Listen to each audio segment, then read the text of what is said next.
Hey guys, it's Zach Weisberg from the Inertia, and welcome to Evolve 2020. We are here at the Earth Technologies headquarters in Los Angeles, California. We're gonna go inside and catch up with Ryan Harris, the founder and pioneer of Zero Waste Surfboard Factories, and have a conversation about what's been going on in his life and some new exciting projects. So let's go check it out.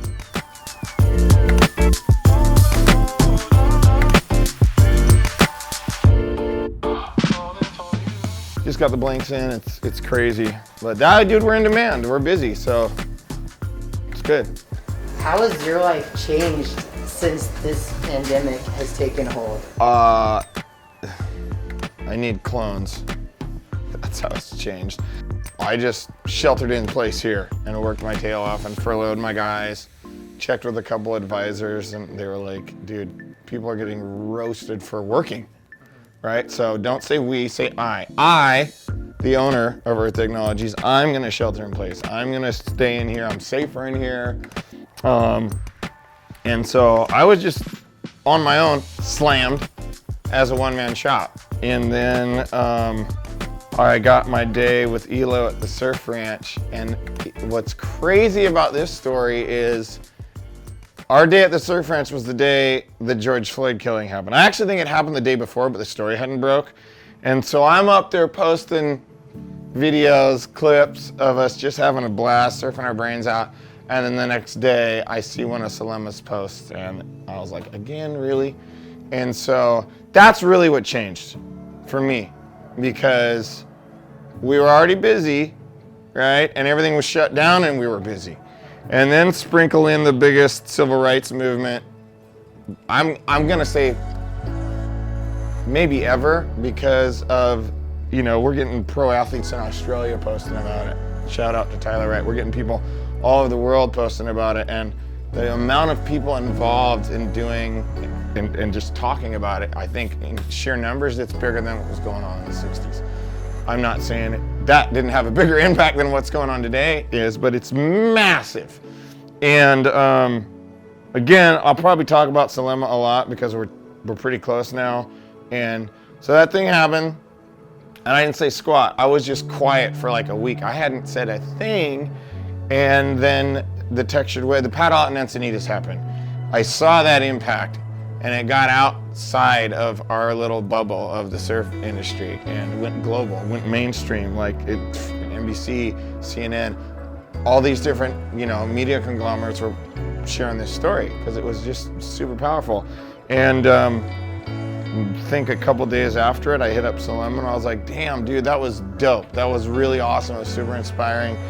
And I asked him a couple of questions, and I was like, straight up, hey, do you think I should be talking and using my Earth Technologies platform to talk about race? And he's like, dude, why haven't you already? You've been quiet for too long. You've let a week go by. If you're silent, you're complacent. And those words pretty much changed everything for me, because I seriously thought people wouldn't listen to me. They're only going on my platforms to hear about ecoboards and different things I'm doing to change the surf industry and make it a greener space. But I was dead wrong.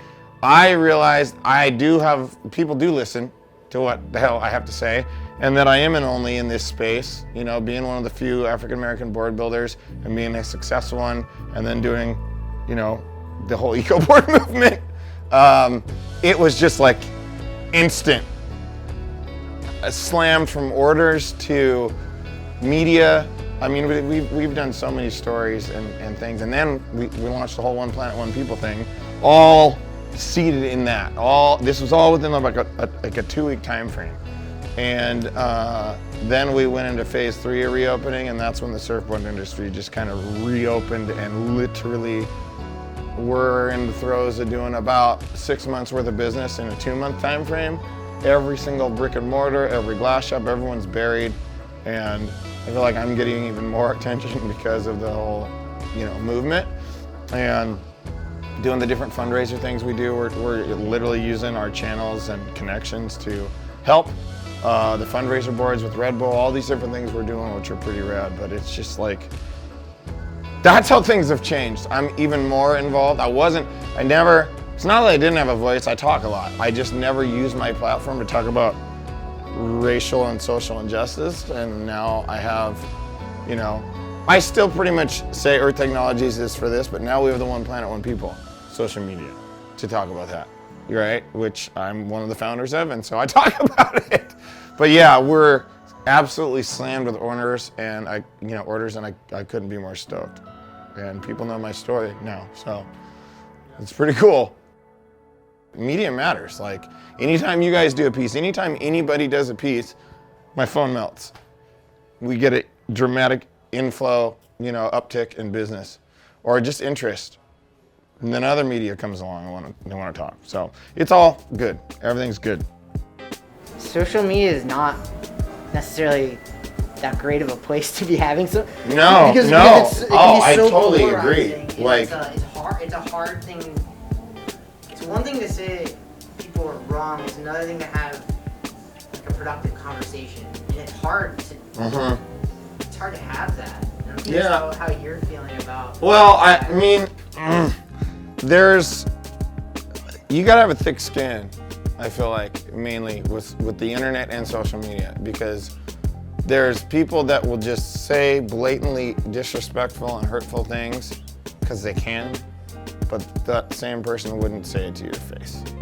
And that's the beauty of both the blessing and the curse of social media and the internet, is you can say whatever the hell you want and probably not have to be held accountable for it. So I've seen the good and the bad, I'd say, you know, of that. But I think in all, it's a good thing. We basically just slightly changed our molds, and now we've got all these rad, the bottoms get sanded, but that's a freaking little succulent planter. And you can see, I like putting the shred and everything because that's our surfboard waste. So if you zoom in, you can literally see ground up stir sticks, resin chips. The light blue stuff is all our nitro gloves. Anything yellow is usually a squeegee. But yeah, these are literally little planters. And they use up, by volume, they use up a lot more resin than, because they're taller than like one of our little coasters. And then we've got our new coasters with the rim, so your drink doesn't slide around.